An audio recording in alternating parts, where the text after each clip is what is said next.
తులారాశి వాళ్లకు ఈ వారం ఆర్థికపరమైనటువంటి స్థితిగతులు కొంత ఇబ్బందులు కలిగించే సూచనలు కనిపిస్తున్నాయి. జాగ్రత్తగా వ్యవహరించండి. అలాగే మీ ఖర్చులను కూడా జాగ్రత్తగా నియంత్రించుకుంటూ వ్యవహరిస్తూ ఉండాలి. అంచనాలు కూడా తారుమారవుతూ ఉంటాయి. కొన్ని రకాల అప్పులు చేయవలసినటువంటి సందర్భాలు కూడా ఏర్పడుతుంటాయి. మీరు ఈ వారం ఏ పని చేయబోతున్నారు, ఎందుకు చేస్తున్నారు, వాటి వలన ఏమైనా ప్రయోజనాలు ఉంటాయా లేవా అనేటటువంటి సమీక్షలు కూడా మీరు చేస్తూ ఉండాలి. ప్రతి విషయంలో లౌక్యంగా తెలివిగా వ్యవహరిస్తూ అవకాశాలను అందిపుచ్చుకునేటటువంటి ప్రయత్నం చేయండి. మీ యొక్క మాట తీరు కొంతమందికి ఇబ్బందులను కూడా కలగచేస్తుంది.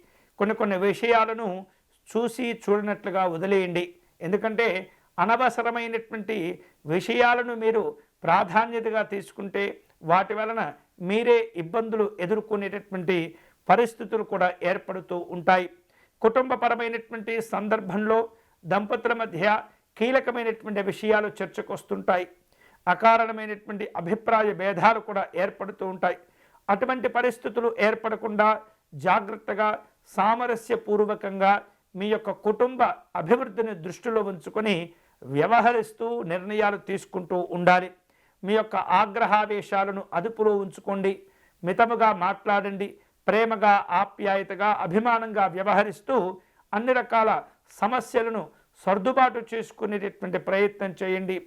స్నేహితులను, బంధువులను కలుసుకుంటారు. సంభాషణలు, సమాలోచనలు జరుపుతూ ఉంటారు. వేరువేరు రూపాలలో కొన్ని కీలకమైనటువంటి వార్తలు కూడా మీకు తెలుస్తుంటాయి. అవకాశాలు కూడా కలిసి వస్తూ ఉంటాయి. సంతోషకరమైనటువంటి కార్యక్రమాల్లో పాల్గొనేందుకు ఈ వారం మీరు ఆహ్వానాలు కూడా అందుకుంటూ ఉంటారు. వ్యాపార కార్యక్రమాల్లో సాధారణమైనటువంటి ఫలితాలు కనిపిస్తున్నాయి. ఉపాధి అవకాశాల విషయంలో ఏమాత్రం కూడా మీరు జాగ్రత్తగా ఉండకూడదు.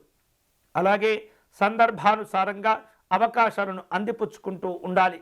ఆధ్యాత్మిక దైవ చింతన కార్యక్రమాల్లో పాల్గొంటారు. ఆలయాలు, ఆశ్రమాలు సందర్శిస్తుంటారు. విద్యార్థులకు ఈ వారం లక్ష్యాలు పెరిగిపోతూ ఉంటాయి.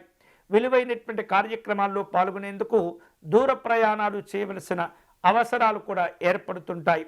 తులారాశి వారు ఈ వారం శుభకరమైనటువంటి ఫలితాలను పొందే క్రమంలో వరసిద్ధి వినాయక స్వామి వారిని పూజించటము, నమస్కారం చేసుకోవటం మంచిది. అలాగే గణపతి స్వామి వారి యొక్క అష్టకమును పారాయణం చేయటము, స్వామివారిని విశేషమైనటువంటి పుష్పాలతో పూజించటం అనేది చాలా మంచిది.